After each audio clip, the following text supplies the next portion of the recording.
Kuvela ukuthi ubephila impilo engaqondakali umnikazi womuzi owudutshulwe wabulawa nabahlana behleli nabo emzini wakhe empandweni embumbulu ngomgqibelo ebusuku.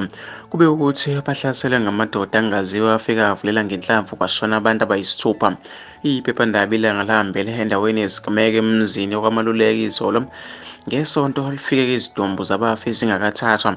Amalungu omphakathi emeke ezixhongolo eyikhulumela phansi indaba yokubulawa kwalaba.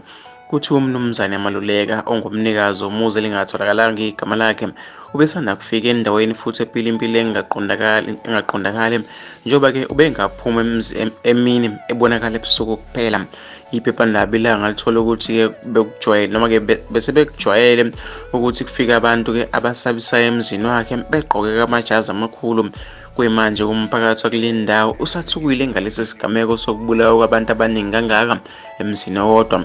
Phakathi-ke kwababulewe bekukhona amantombazane amabili, unkosazane Nokwana Ndimando neminyaka 16, unkosazane Sithabile Buthelezi neminyaka 21, nabanye besilisa abangaziwe endaweni. Izidumbu ezine zitholwe egcekeni lomuzi, kwathi-ke ezimbili zathola ngaphakathi. Ngokuthola-ke kwephephandaba ngomunye komakhelwane olidonse ngendlebe ukuthi-ke lingamdalule uthi izibhamu zikhala umlibe ngomgqibelo ebusuku.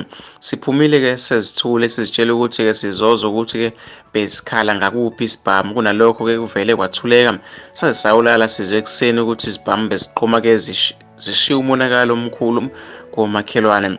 Iphephandaba Ilanga likhulume-ke noKhonzeni Ndimande onguninakhulu kaNokwanda Buthelezi omchaza njengengane ebikhonza ukuzihambela ingaziwa ukuthi kephi. Ngihlukane nawo Nokwanda ngomgqibelo emini waphuma-ke wangasho ukuthi-ke uyaphi noma-ke bengihlala-ke ngimkhuza ngempilo abeyiphila. Ngithi-ke makahlukane-ke nokuhamba ebusuku kodwa-ke kube nhlanga simuka nomoya. Kwalo umuzi kafele kuwona nje bengingawujwayele ukusho-ke uninakhulu kamuva. Unkosazane Zindle Buthelezi ongudadewabo kaSithabile uthi udadewabo waduba ikhaya engaxoshanga umuntu. Size-ke sesimenyezela ekuseni ukuthi-ke masiphuthume size empandweni sekushona-ke udadewethu. Ngifike kukhona amaphoyisa angalunguza ngewiindi ngabona ukuthi nguyena ngempela. Kade thina samgcina ekhaya njengoba-ke wavele wahamba washiya-ke ingane eneminyaka 2 esho. Iphephandaba Ilanga liphinde lathola noma-ke yaphinde lezwa ngomunye komakhelwane ukuthi noma-ke bebengakhululekile indlela kumaluleka abeziphethe ngayo.